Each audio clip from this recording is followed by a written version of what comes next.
Vamos a abrir nuestra mente, nuestra voluntad, y que a través de la fascinante historia que vamos a estar leyendo el día de hoy, que también tú puedas ser claro, hablando a nuestro corazón, hablando a nuestra vida, a cada una de las necesidades que podemos tener, sobre todo en este tiempo de contingencia, de esta pandemia mundial.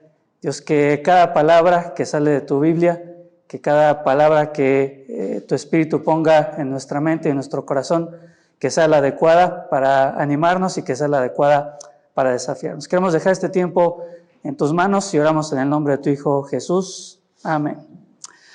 Muy bien. He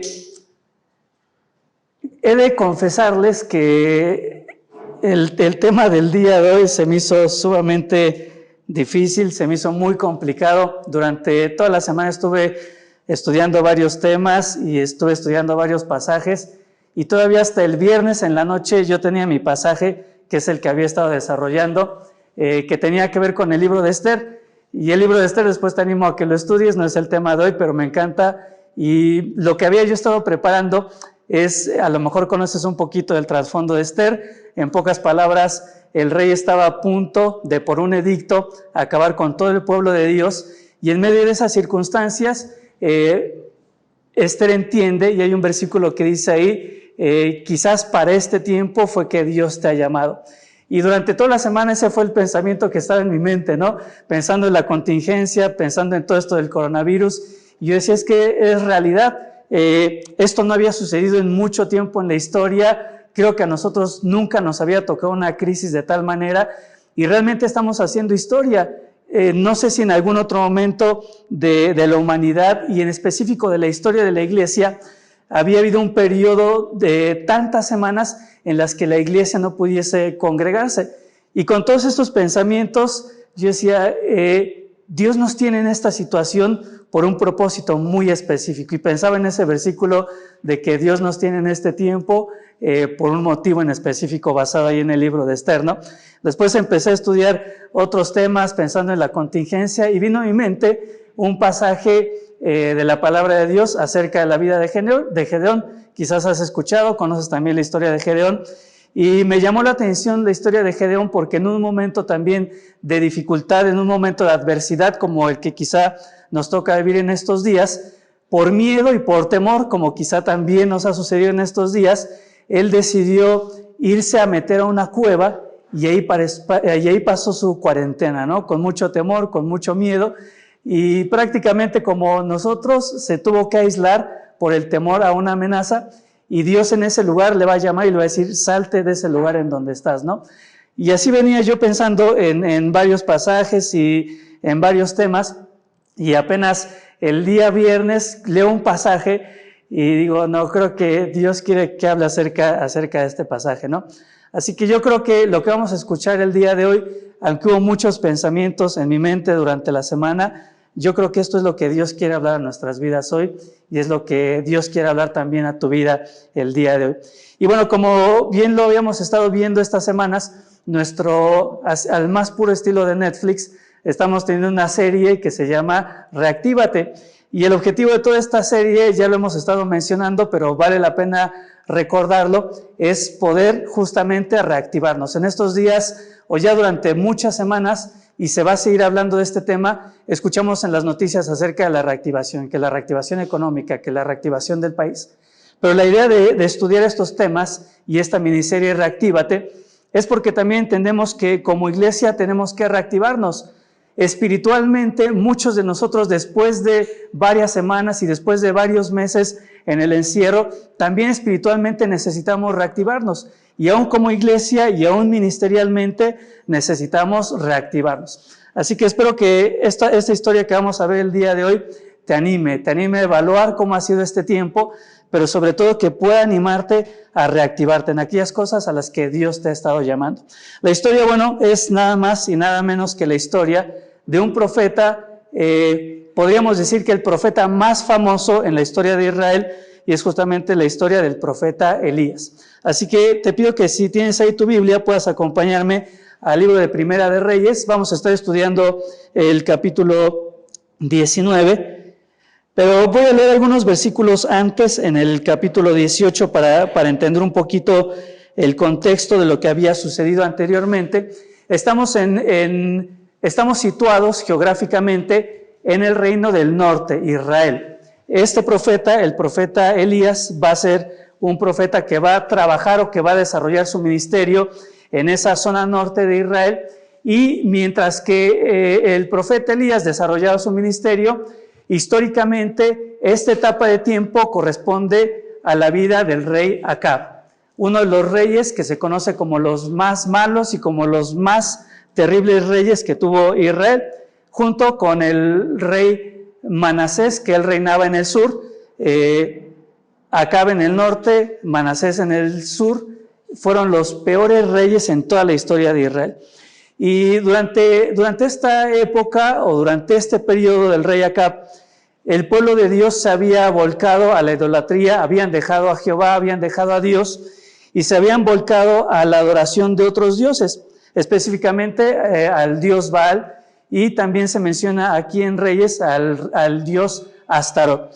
Así que el pueblo estaba totalmente entregado a la idolatría. Así que el profeta Elías dice, bueno, muy bien, vamos a comprobar quién realmente es el único y verdadero Dios. Y si ustedes, los adoradores de Baal, ustedes piensan que Baal es el verdadero Dios, vamos a someterlo a prueba. Así que junta a todos los profetas de Baal, y mientras que están todos los profetas de Baal ahí en ese lugar, el profeta Elías está solo. Y dice, la prueba va a ser la siguiente. Yo te lo estoy narrando, pero lo puedes leer ahí en Primera de Reyes, capítulo 18. Dice, la prueba va a ser la siguiente. Vamos a poner un sacrificio, ustedes a su dios Baal, y yo voy a poner un sacrificio a mi Dios. Y entonces Dios o sus dioses va a descender y va a consumir el sacrificio con fuego. Y el sacrificio que sea consumido por fuego, es decir, el Dios que se manifieste, ya sea Baal o ya sea Jehová, Él va a ser el verdadero y el único Dios. Así que están todos reunidos ahí. Yo ni siquiera me imagino la escena, porque habrá requerido mucha valentía y mucho valor por parte del profeta Elías.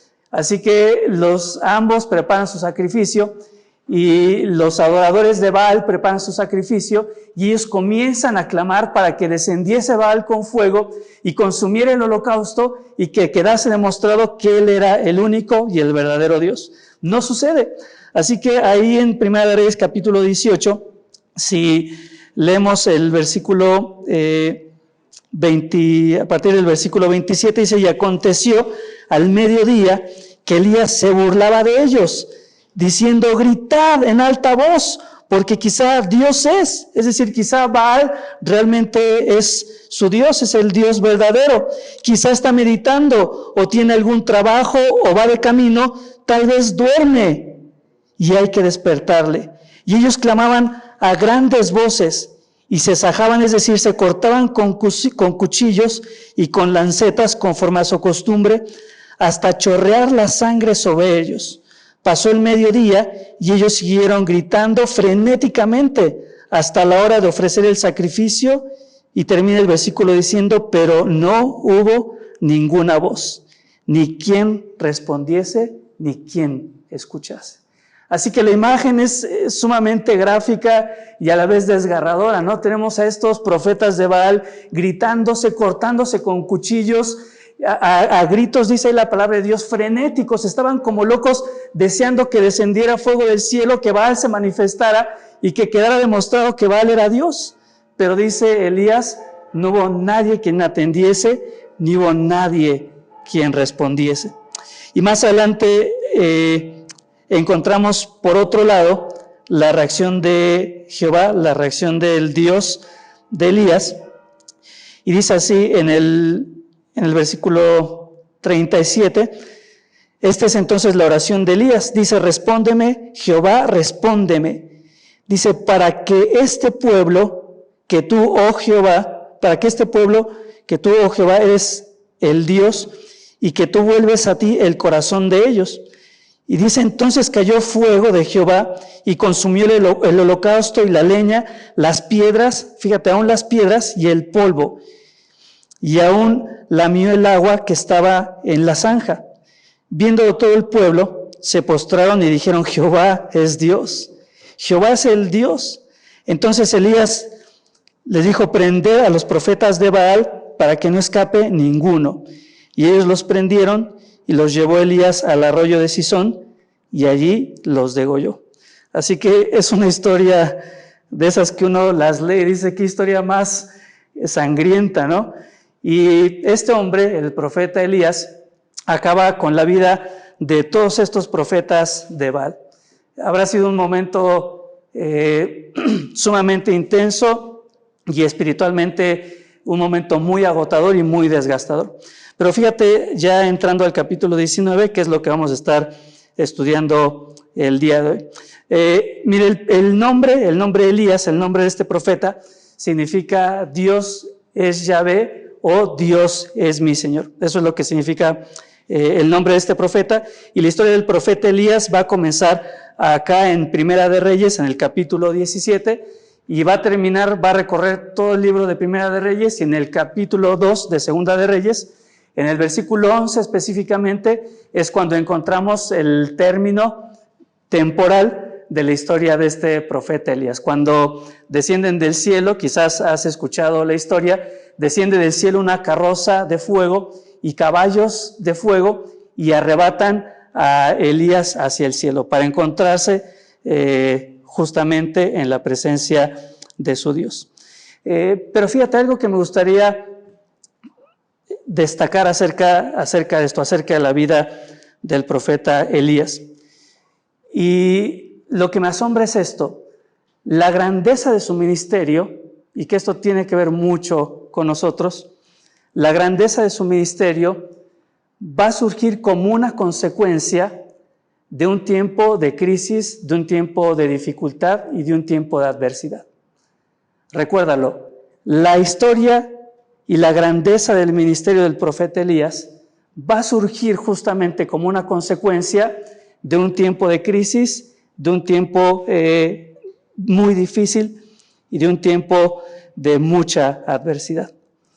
¿Por qué te digo esto y cómo se relaciona todo esto con nosotros? Porque creo que es justamente a través de las crisis y es justamente a través de la adversidad cuando Dios más se goza en glorificarse y en hacer cosas que quizá nadie humanamente esperaría. Así que ese es un concepto clave en esta historia. La grandeza del ministerio de Elías va a ser la consecuencia de un tiempo de adversidad. El tiempo de adversidad, obviamente, es el tiempo del reinado de este rey Acab. Justamente la historia de estos dos hombres va a correr una línea paralela. Antes no se había mencionado a Elías en la palabra de Dios, y justamente con el reinado de Acab, con este rey tan terrible, va a surgir también la historia de este profeta. Entonces dice así la palabra de Dios en Primera de Reyes capítulo 19, dice: Acab dijo a Jezabel la nueva de todo lo que Elías había hecho y de cómo había matado a espada a todos los profetas. Ahora me gustaría, ya lo había mencionado, ya había hablado un poquito al respecto de esto, pero me gustaría darte un poquito más del trasfondo y un poquito más de la historia de este rey Acab.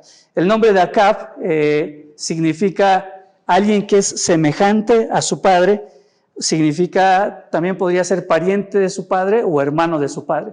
Pero realmente la traducción del nombre de este rey Acab, yo creo que la que más podríamos aplicar en este contexto sería la de semejante a su padre. ¿Por qué? Porque el rey Acab había sido hijo de otro rey que justamente había hecho lo malo ante los ojos de Dios. Así que si su padre había hecho lo malo ante los ojos de Dios, no era de extrañarnos que Acab, como muy parecido a su padre, iba a seguir la misma línea de hacer lo malo ante los ojos de Dios. Este rey Acab reinó 22 años sobre Israel, sobre el reino del norte, del año 874 al año 853 antes de Cristo. Su historia va a aparecer también acá, justamente en Primera de Reyes, a partir del capítulo 16, versículo 29, hasta el capítulo 22, versículo 40.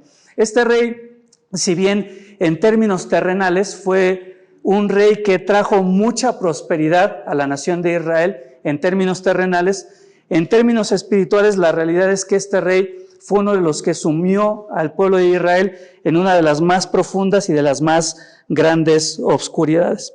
Espiritualmente no fue nada próspero. Fue un rey muy malvado, con una moral demasiado baja.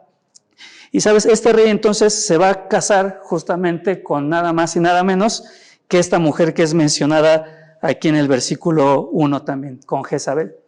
Y lo que va a suceder es que este rey, que era de ascendencia judía, que era parte del pueblo de Dios, se va a casar con esta mujer que era una princesa, pero que era una princesa pagana.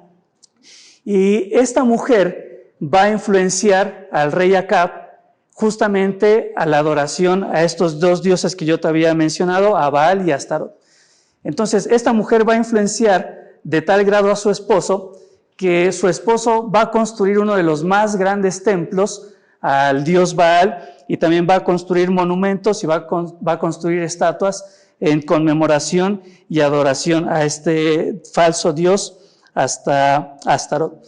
Este rey Acab hizo mucha guerra contra uno de los imperios que estaban en ese tiempo y tuvo éxito, digamos, en todas estas batallas y en todas estas guerras, pero te digo, espiritualmente fue un rey terrible.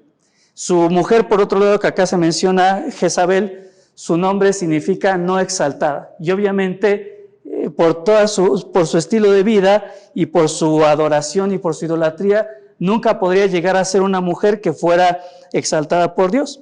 Así que se casa con esta mujer terrible. El rey Acab va a ser reconocido como una persona que atacaba y que perseguía a todas aquellas personas que creían en Dios, y Jezabel va a ser reconocida por su maldad. Incluso Jezabel superó en maldad a su esposo, al rey Acab, al grado de que ella era conocida por justamente asesinar a todos aquellos profetas que hablaban en nombre de Jehová o en nombre de Dios. La historia de esta mujer es terrible porque al final de cuentas ella dice la historia que estaba parada en un momento en un balcón y por alguna circunstancia se cae del balcón, cae al piso y llegan perros salvajes y la devoran. Así que va a tener una muerte sumamente terrible, ¿no? En este versículo 1 encontramos entonces a estos dos personajes, a Acab, el rey, y a su esposa Jezabel. Ahora fíjate, dice que Acab va a darle la nueva o va a darle la noticia a Jezabel acerca de todo lo que Elías había hecho.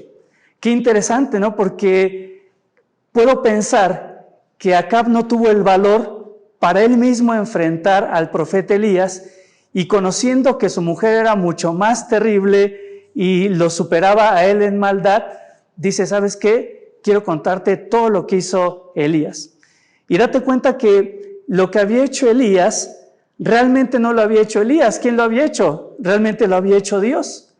Pero este rey, Acab, que era de ascendencia judía, que tendría que reconocer a Dios en medio de todos esos prodigios, por su corazón estar tan lejos de Dios, ya no era capaz de ver a Dios en las obras que Elías había hecho. Así que lo único que ve es a un profeta haciendo un montón de obras.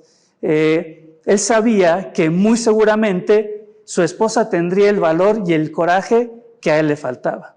Así que, chicos y chicas, cuidado con quién nos casamos, porque acá es una evidencia clara de cómo una mujer pudo desviar el corazón de un hombre judío que tendría que haber seguido otro camino en su vida, que tendría que haber glorificado a Dios en su reinado, y que por la influencia de su esposa no solamente no glorificó a Dios, sino que se fue totalmente del otro lado a adorar a falsos dioses.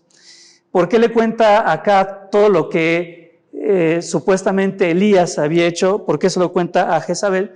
Te lo digo porque probablemente él no tenía el valor y él sabía que ella sí tendría el valor. No le estaba contando todo lo que había hecho Elías con el objetivo de convencerla acerca de Dios, de que Dios era el Dios vivo y verdadero, sino que se lo contaba con la intención y con el propósito de ponerla en contra justamente del profeta. Estas palabras, imagínate si Jezabel era adoradora de Baal y su esposo le dice que el profeta Elías terminaba o apenas había matado a muchísimos de los profetas de sus dioses, seguramente esta noticia hizo que el corazón de Jezabel ardiera en ira, que estuviera sumamente enojada, que se volviera prácticamente loca por la noticia que había escuchado. Así que después de escuchar esta noticia, dice ahí en el versículo 1 que le había dicho cómo Elías había matado a espada a todos los profetas. Dice el versículo 2, entonces envió Jezabel a Elías un mensajero diciendo, así me hagan los dioses y aún me añadan si mañana a estas horas yo no he puesto tu persona como la de uno de ellos. Le manda un mensajero con una amenaza, ¿sí? ¿Y la amenaza cuál era? Dentro de 24 horas te va a pasar exactamente lo mismo que le pasó a los profetas de Baal. Vas a morir exactamente de la misma manera como ellos murieron. Es interesante, o por lo menos a mí me hizo pensar, si esta mujer era tan mala, si esta mujer era tan perversa, ¿por qué no directamente ella mató a Elías? ¿O por qué no envió este mensajero directamente para que matara a Elías? Y sabes lo que yo puedo pensar, porque la palabra de Dios no nos da ninguna explicación de por qué le dio un plazo de 24 horas, pero, sabes, yo puedo pensar probablemente en esto. Jezabel no necesariamente tenía que matar a Elías para deshacerse de él, para acabar con él. Así que lo que va a hacer en esta amenaza va a ser mandarle un mensaje que al final de cuentas tenía por objetivo penetrar en su mente y empezar a producir miedo y empezar a producir terror. Que vamos a seguir con la lectura y eso fue lo que sucedió. Pero muy probablemente, escucha, Jezabel sabía que si ella podía meter en la cabeza del profeta un miedo tan grande que él huyese, con eso ella ganaba, se deshacía del problema y se deshacía del profeta. Mientras leí estos versículos yo decía, no quiero alegorizar ni pecar de sacar pasajes del contexto, pero sabes, creo que de alguna manera lo que ha sucedido con el coronavirus y lo que ha sucedido con todo este aislamiento es de alguna manera o de cierta forma similar a esto. ¿Sabes por qué? Porque lo que ha logrado hacer Satanás en muchos creyentes, lo que ha logrado hacer Satanás en muchos de nosotros, quizá en ti, es poner en tu mente y en tu corazón un pensamiento de miedo. Mucha gente, la mayoría, no han muerto de COVID, pero sabes, muchos emocionalmente ya han muerto por esta enfermedad, por el pensamiento y el terror de que si salgo, ¿qué me va a pasar? Si me cruzo con alguien que está contagiado, y ni te digo si empiezas a tener un síntoma, ¿no? Algunos de nosotros en este periodo, yo un día de repente me empezó a subir una fiebre terrible de la nada, ¿y qué piensa uno inmediatamente? Ya me agarro.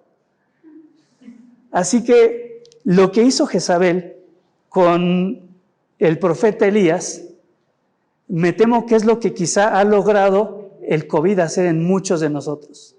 El COVID no ha matado quizás a muchos creyentes, pero emocional y sobre todo espiritualmente ya se deshizo de ellos. Que espero que no sea el caso tuyo, espero no sea el caso de los que están escuchando este mensaje. Pero esta era la amenaza. Y así como Elías estaba viviendo esta amenaza, nosotros podríamos decir que también estamos viviendo en tiempos de amenaza por este virus mortal. Así que envía a su mensajero, dice, tienes 24 horas y después de 24 horas vas a morir.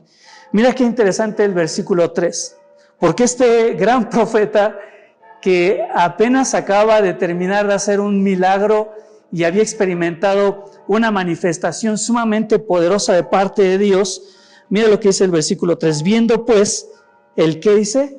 El peligro. Y subraya esa palabra porque es interesante, Elías dejó de poner su mirada en Dios, dejó de ver a Dios para comenzar a ver la amenaza, para comenzar a ver el peligro. Dice, viendo pues el peligro, ¿qué hizo? Se levantó y se fue, ¿para qué? Para salvar su vida. Dime si no tiene relación con nosotros. ¿Cuántos en este tiempo Satanás ha logrado encerrarnos en nuestra casa con miedo, con pavor? No queremos salir y por lo más que nos estamos preocupando es por nuestra propia vida. Si tenemos tiempo al final, me gustaría hablarte de otras estadísticas que tienen que ver con muertes. Pero este tiempo muchos de nosotros estamos tan preocupados por nuestra vida y estamos tan concentrados en la amenaza del COVID que nos ha pasado lo mismo que Elías. Hemos dejado de ver a Dios.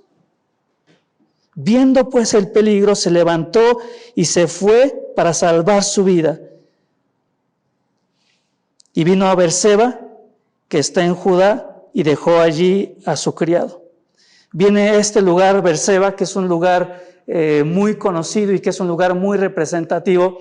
Este lugar, Berseba, se va a mencionar varias veces ahí en el libro de Génesis, se va a mencionar también en el libro de Josué. Una de las cosas interesantes que pasó ahí en Berseba es que tú recordarás quizá que uno de los mayores enemigos del pueblo de Dios era justamente los filisteos, y en ese lugar, Berseba, en un momento Abraham va a hacer pacto con uno de los líderes de los filisteos y va a hacer un pacto de paz, un pacto para que ya no hubiera más guerra y más violencia. Así que Elías va a ese lugar y dice acá al final del versículo que este lugar, Berseba, se encontraba o estaba en Judá. ¿Por qué va a ir a ese lugar? Porque recuerdas, el rey era rey del imperio del norte. Judá pertenecía al reino del sur. Así que Elías piensa, me voy a ir al reino del sur porque entonces Acab como rey no tiene poder y no tiene jurisprudencia sobre Berseba y ahí voy a poder estar a salvo y voy a poder estar en paz. Y acá comienza algo interesante que también nosotros hemos experimentado en estos días, ¿no? Ante la amenaza, en nuestro caso ante la amenaza del COVID, en el caso de Elías, ante la amenaza de Jezabel, comienza el aislamiento. Dice ahí al final del versículo, iba caminando, iba con su siervo, pero en ese lugar en Berseba, ¿qué dice? Decide dejar a su criado. Estos hombres tenían gente o tenían criados o tenían personas que estaban al cuidado y al servicio de ellos. Pero acá comienza el profeta Elías a aislarse. Muy probablemente y muy razonablemente dice, a mí me van a matar, lo menos que quiero hacer es poner en riesgo la vida de otra persona. Así que le dice a su siervo, tú quédate y yo me voy. Amenaza, aislamiento. Y dice a continuación, y él se fue por el desierto un día de camino. Qué interesante porque hace algunas semanas estábamos hablando de esta pandemia como el desierto que Dios nos ha permitido atravesar. Se va al desierto a un día de camino, dice, y vino y se sentó debajo de un enebro, deseando morirse. Y entonces va a decir ahí el profeta Elías, basta ya, oh Jehová, quítame la vida, pues no soy yo mejor que mis padres. Y mira, si tú eres de los que quizá piensa o pensaba que la depresión no existe o que un hijo de Dios nunca en la vida puede estar deprimido, déjame decirte que este versículo enseña y afirma totalmente lo contrario. No lo dice con esas palabras, pero tú puedes ver la vida del profeta Elías cansado, fatigado y desde mi punto de vista personal cayendo en una depresión sumamente profunda. Al grado de decirle, Dios, basta, ya no quiero vivir, ya no quiero más, ya no quiero seguir. Y se pone ahí debajo de un enebro. Un enebro era un tipo de arbusto, no era árbol.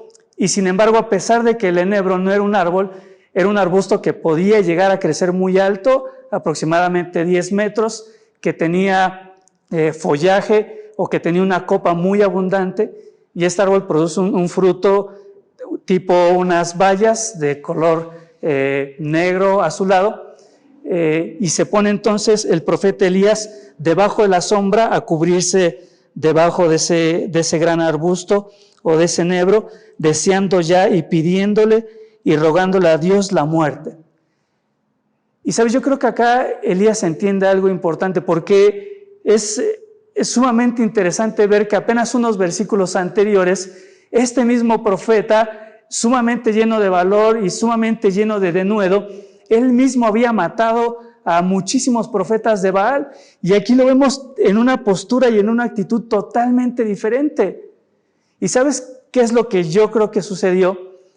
Que el profeta Elías entendía que todo lo que él podía haber logrado en su vida, todas esas manifestaciones tan poderosas que él había vivido, que solamente leímos la del versículo 18, pero los milagros que hizo Elías fueron unos de los más milagrosos en la palabra de Dios. Yo creo que él entendía que todo lo que podía haber logrado hacer y todas estas manifestaciones de poder eran única y exclusivamente por el poder de Dios que obraba a través de él. Pero en este caso, cuando lo encontramos solo, cuando dejó de ver a Dios para solamente fijarse en la amenaza, cuando dejó de confiar en Dios para tratar él mismo de cuidar y de salvar su vida, ¿qué descubre? Que sin Dios, dice, soy mucho menos que mis padres. Sin la presencia de Dios en mi vida, no soy absolutamente nada. Sin la presencia de Dios en mi vida, no tengo el más mínimo poder para obrar grandes cosas. Así que por eso la expresión ahí al final del versículo, no soy yo mejor que mis padres. Dice, y echándose, y esta palabra es muy gráfica, ¿no? No es que se acostó delicadamente, dice literalmente echándose debajo del enebro, se quedó dormido. Y mira, lo que viene a continuación son palabras y es una imagen que me animó muchísimo en este tiempo y que espero pueda ser de ánimo para tu vida también. Dice, en esta actitud, deprimido, cansado, exhausto, echado debajo de un arbusto, dice que se quedó dormido y a continuación dice, y aquí luego un ángel le tocó y le dijo, levántate, come.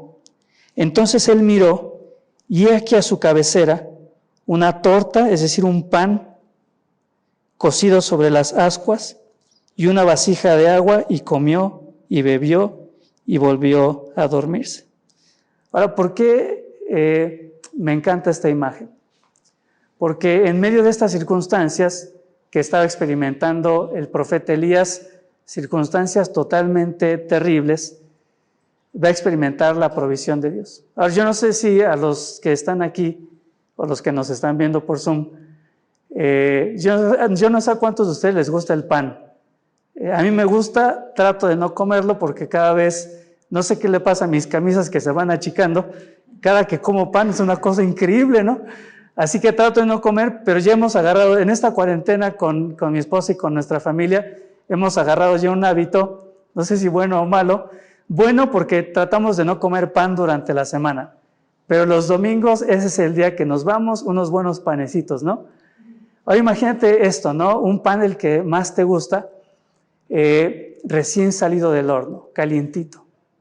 Es justamente lo que experimentó el profeta Elías. Dice que encontró una torta cocida sobre las ascuas, es decir, sobre las brasas. Pan recién hechecito. No solamente eso, sino que dice que encontró una vasija de agua, y la vasija de agua no era solamente un vaso, sino que era agua en abundancia. No solamente el pan recién hecho, cocido, calientito, agua abundante, sino que te diste cuenta de lo que dice, mientras él dormía, ¿quién estaba al lado de él? Un ángel.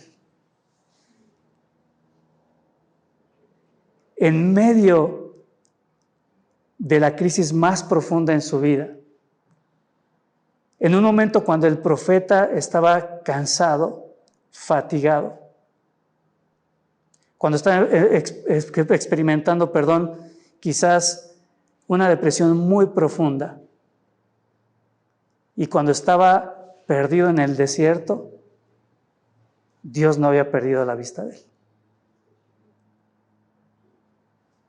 Y durante todo ese tiempo que Elías estuvo dormido, porque es lo que entendemos por el pasaje, este ángel estuvo cuidando y estuvo velando por su vida. Así que no importa qué tan cansado te puedas sentir, No importa qué tan fatigado estés. No importa si sientes que estás atravesando la peor depresión que puedes estar atravesando en tu vida. No importa si te sientes perdido en un desierto, Dios no ha perdido la vista de ti.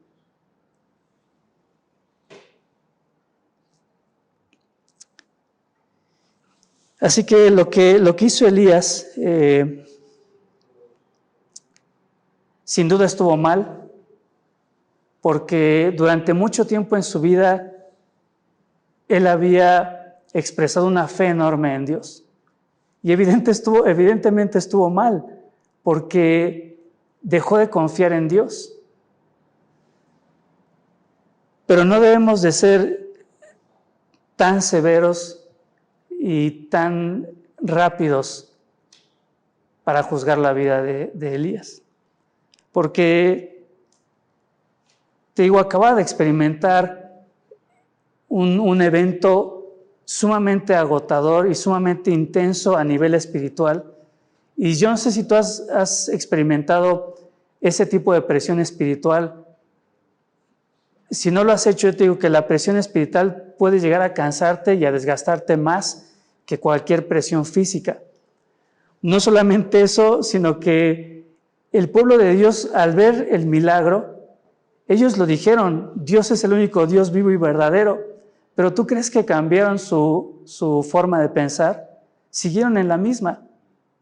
Así que espiritualmente estaba agotado, estaba en medio de un pueblo que no había dado su brazo a torcer y que no se habían arrepentido.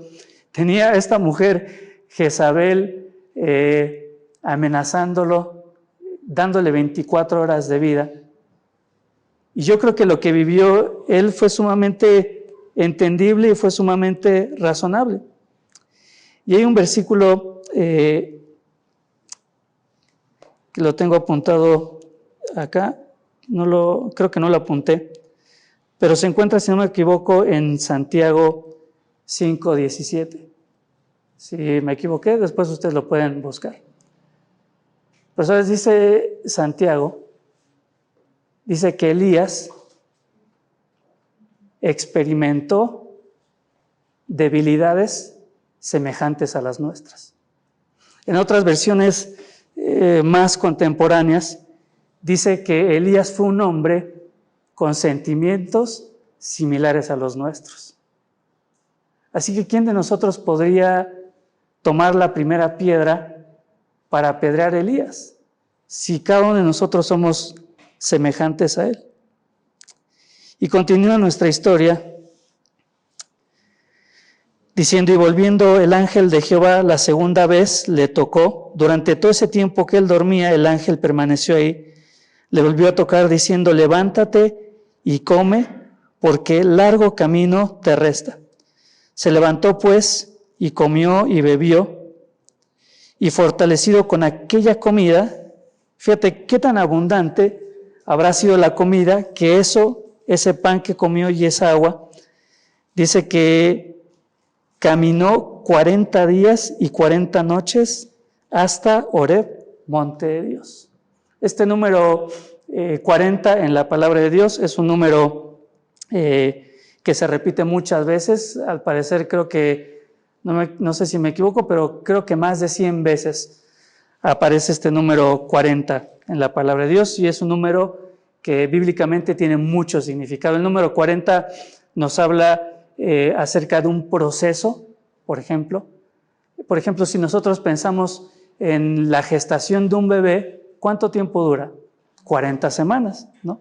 Así que el número 40 tiene que ver con este proceso de gestación, con este proceso en el que Dios quiere formar cosas, y cada que tú encuentras este número 40 en la palabra de Dios, siempre vas a ver a Dios obrando un proceso, haciendo algo en la vida de sus hijos. Por ejemplo, el diluvio duró 40 días y 40 noches. Isaac se casó con su esposa cuando tenía 40 años. Esaú se casó con su esposa también cuando tenía 40 años. Justamente en este monte, en el monte de Dios, Dios le va a dar a Moisés las tablas de la ley. Y dice la palabra de Dios que Moisés estuvo en la cumbre o en lo más alto del monte, ¿cuánto? 40 días. 40 años fue lo que estuvo Israel en esclavitud en Egipto. Si pensamos en la vida de Moisés fue de 120 años y se habla de 40 años en Egipto, 40 años en el desierto y 40 años más liderando a la nación de Israel en el camino a la tierra prometida. Estos 2 espías que envió justamente Moisés a reconocer la tierra, estuvieron reconociendo la tierra justamente también un periodo de 40 días. Goliat, cuando desafiaba como parte del ejército de los filisteos, desafiaba al pueblo de Dios, lo desafiaba ¿cuánto? 40 días. Y así podríamos seguir hablando de este número, ¿no? David reinó sobre Israel 40 años, lo mismo que Saúl. Jonás, cuando va a predicar a Nínive, durante 40 días él les va a estar advirtiendo del juicio de Dios. Nuestro Señor Jesucristo estuvo ahí en el desierto cuando fue tentado por un periodo de 40 días. Y después de resucitado, dice que se le apareció a sus discípulos y a otras muchas personas por un periodo de ¿cuánto? De 40 días. Así que este número va a ser un número especial y te digo, va a tener este significado de que Dios está gestando algo, de que Dios está en proceso, que Dios está trabajando en nuestra vida, que Dios está formando algo que Él quiere ver que se cumpla en nuestra vida.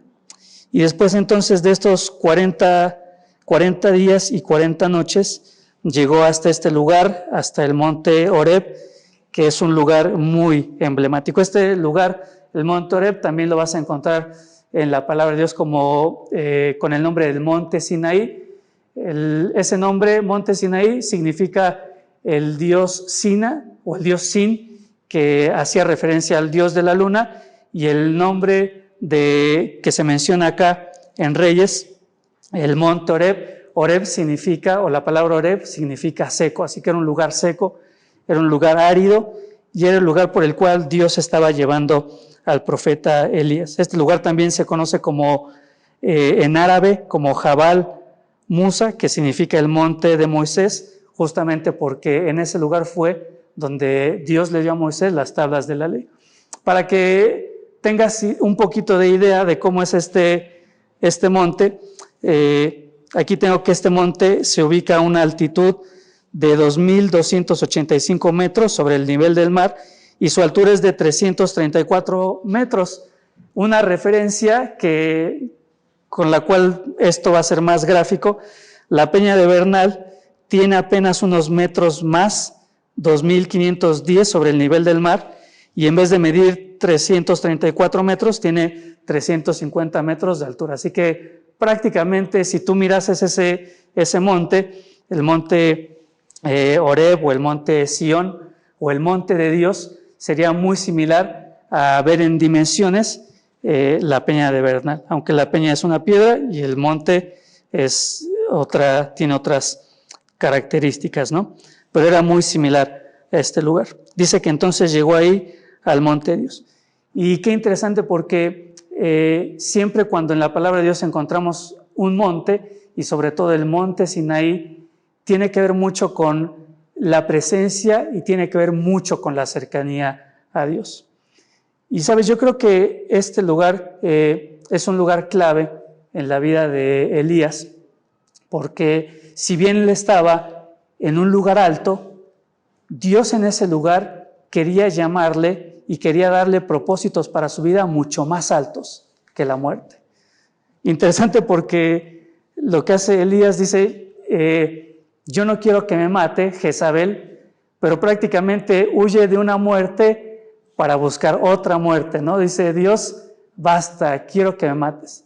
La idea del profeta Elías era, yo no quiero morir como murieron los profetas de Baal, yo no quiero morir en manos de esta mujer idólatra, yo no quiero morir en manos de Jezabel, prefiero mucho más morir en las manos de Dios que morir de esta manera. Dice entonces, versículo 9, por este versículo fue que llegué a este pasaje. Estaba yo estudiando las cuevas, y dice, y allí se metió en una cueva donde pasó la noche. Y vino a él palabra de Jehová, el cual le dijo, ¿qué haces aquí, Elías?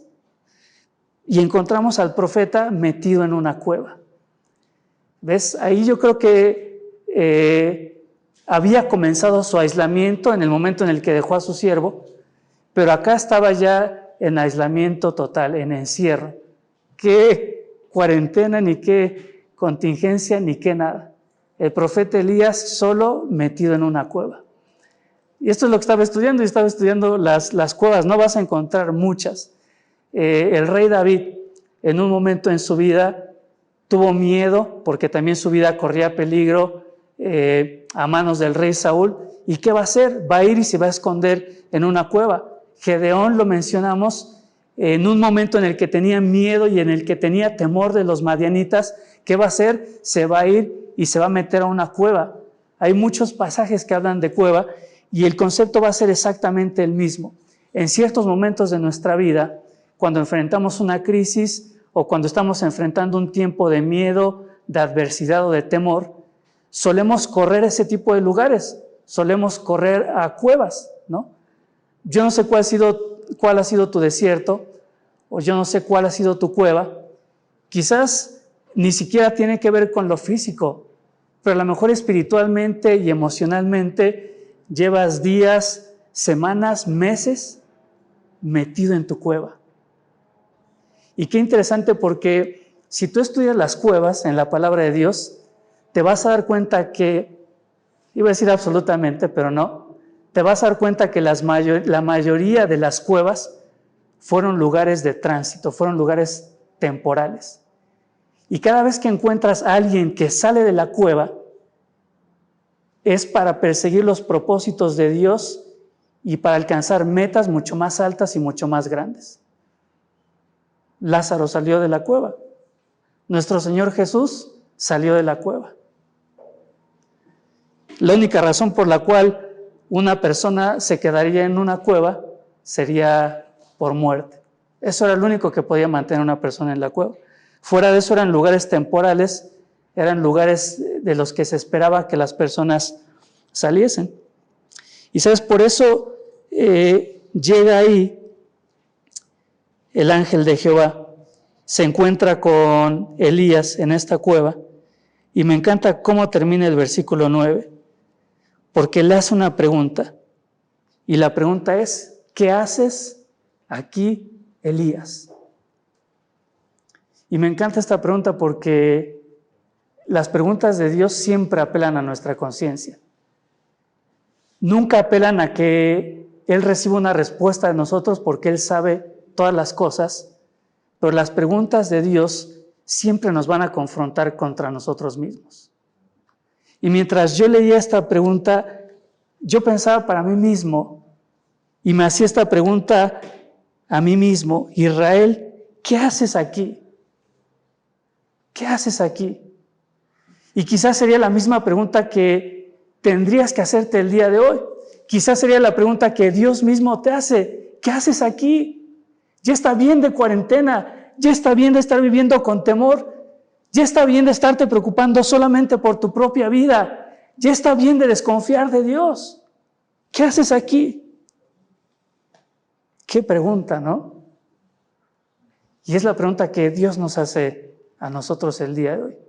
Después de tantos días, después de tantas semanas, después de tantos meses, yo te animo a que veas a tu interior y que analices cómo estás en tu relación con Dios, cómo estás espiritualmente, y que le respondas esta pregunta a Dios: ¿qué haces aquí?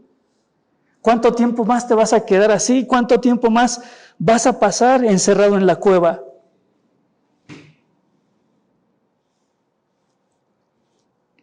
Versículo 10, él respondió: he sentido un vivo celo por Jehová, Dios de los ejércitos, porque los hijos de Israel han dejado tu pacto, han derribado tus altares y han matado espada a tus profetas, y solo yo he quedado, y me buscan para quitarme la vida.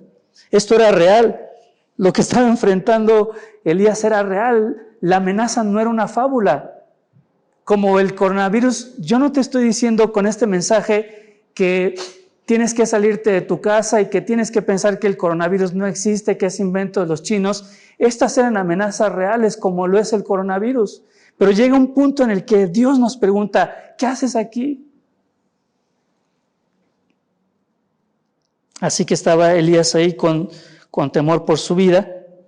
El ángel le dijo, sal fuera y ponte en el monte delante de Jehová. Y aquí Jehová que pasaba, y fíjate, estos versículos son muy conocidos, ¿no?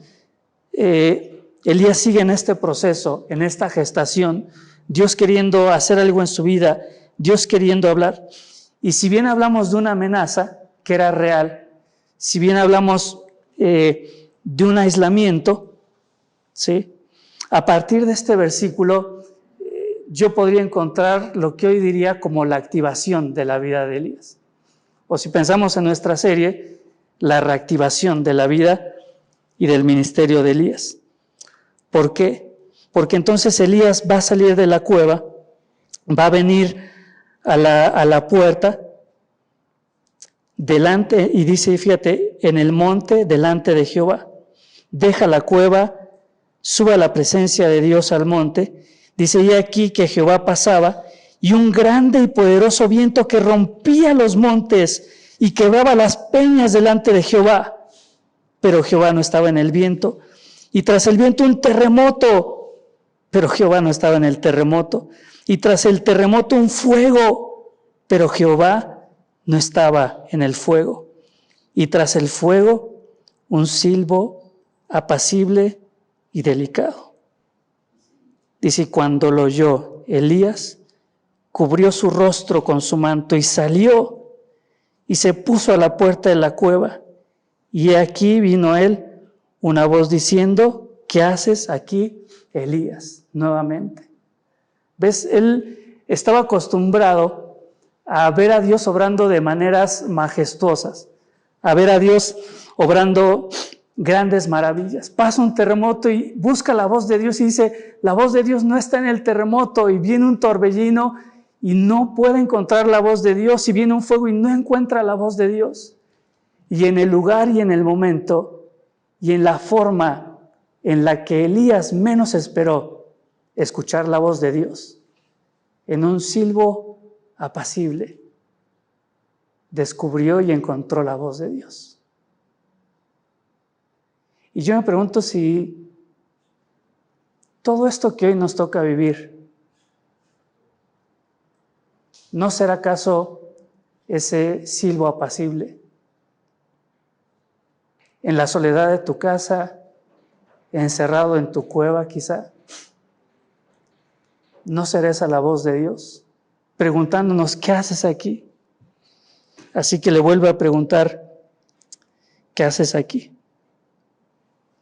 Él respondió y nuevamente repite lo mismo, he sentido un vivo celo por Jehová, Dios de los ejércitos, porque los hijos de Israel han dejado tu pacto, han derribado tus altares y han matado espada a tus profetas, solo yo he quedado y me buscan para quitarme la vida.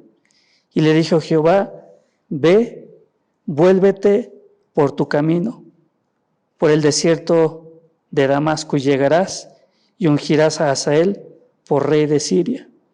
¿Ves? Después de todo este peregrinar, llega al monte de Dios, Dios le habla y le dice, ¿sabes qué?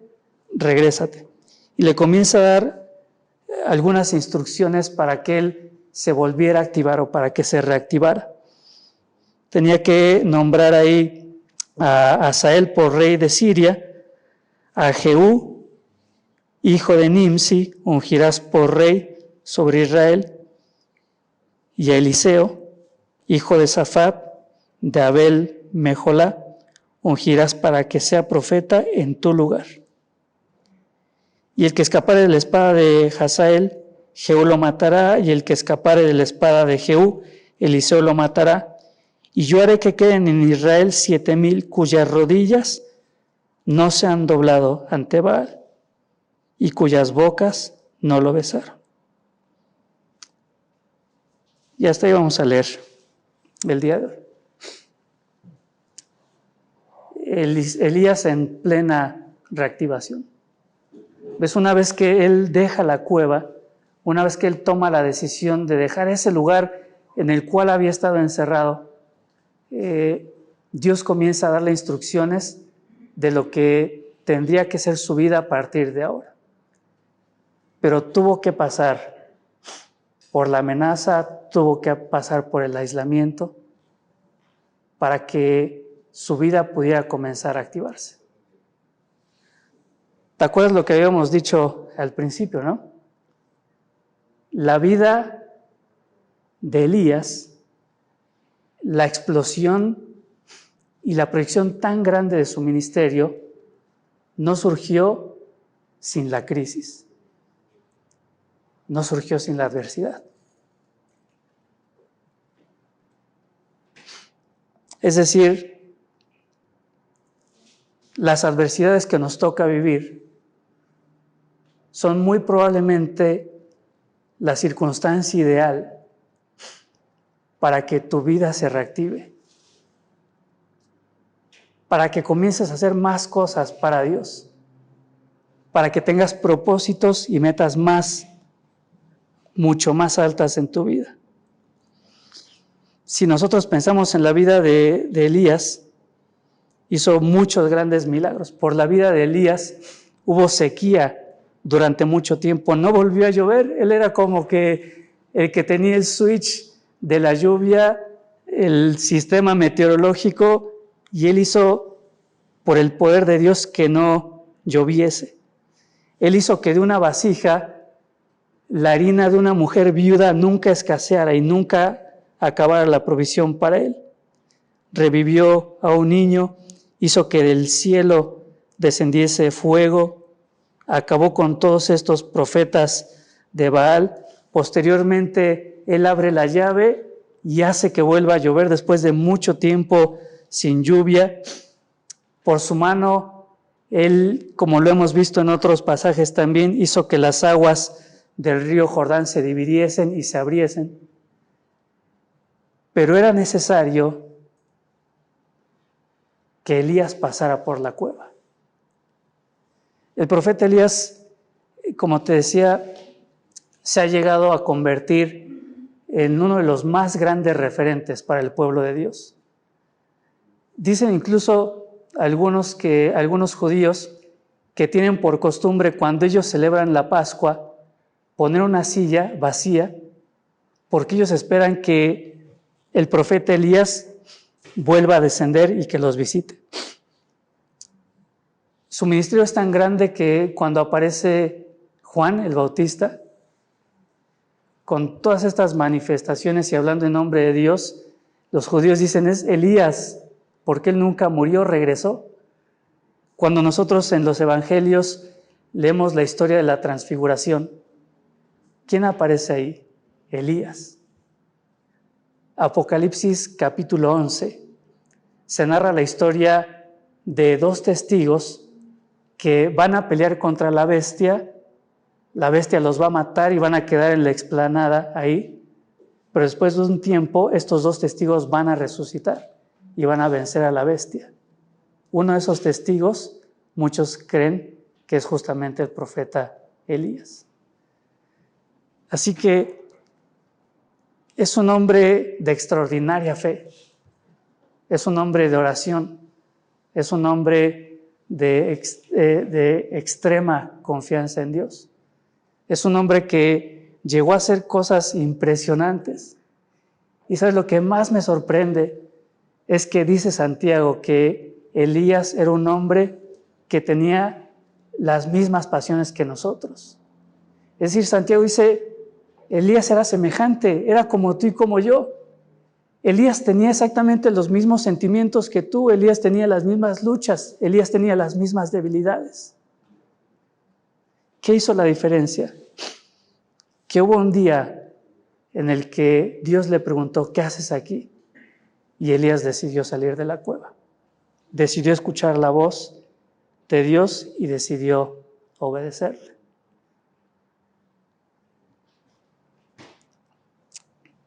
No tenemos mucho más tiempo, pero sí quisiera desafiarte a que puedas reactivarte. En estos días yo creo que ha habido mucha gente que gracias a la contingencia a lo mejor han adquirido más conciencia de su pecado y a lo mejor ver esta situación tan de cerca nos hace arrepentirnos y nos hace decir, híjole, o me pongo las pilas o Dios va a tener que tratar más fuerte conmigo. Y bueno, tristemente también hay personas que están exactamente igual que como cuando comenzó la pandemia. Hay muchos creyentes y espero de verdad de todo corazón, si estás aquí presente o si estás viendo el video más tarde, que no seas del tipo de creyentes que están satisfechos con lo que están haciendo ahora y que no ambicionan por tener una vida más productiva, que pueda dar más gloria a Dios. Y te repito, con esto lo que menos quiero hacer es dar la impresión de que, porque en estos días se ha escuchado mucho, lo que menos quiero causar es una revolución social y vamos a salir de nuestra casa, nosotros gobernamos en la iglesia, ya no vamos a cuidarnos. No es ese el punto. Pero, ¿sabes? Creo que sí, el punto, más que quizá fomentar este levantamiento social o esta rebeldía social, lo que sí quisiera es no fomentar el conformismo, no fomentar la comodidad, decir así estoy bien, no voy a la iglesia y no pasa nada, que al fin nadie va. Lo que quisiera a través de estos versículos es que la palabra de Dios te anime a soñar más y que salgas de esta cuarentena o que salgas de esta contingencia, como quieras llamarle, mucho más y mucho mejor de cómo entraste. Que Dios pueda utilizarte, que Dios pueda glorificarse con tu vida y que podamos llegar a hacer cosas tan grandes como las cosas que hizo Elías en el poder de Dios. Vamos a orar y terminamos. Querido Dios, cuántas gracias te damos por este tiempo, cuántas gracias te damos por tu palabra, que sin duda es de mucho ánimo para nosotros. Gracias por la vida de este profeta que enfrentó situaciones tan similares a las nuestras que vivimos hoy, seguramente mucho peores. Pero aún así, Dios, cuando fue momento de tomar una decisión, de pararse, de salir de esa cueva, Él estuvo dispuesto a hacerlo. Gracias, Dios, porque tú lo confrontaste preguntándole, ¿qué haces aquí?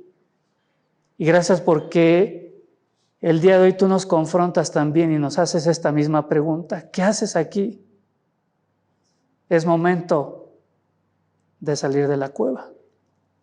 Dios, que nuestras vidas, como la del profeta, puedan crecer, que no caigamos en el conformismo, que no caigamos en la comodidad, que Dios seamos ambiciosos de lograr más cosas para ti.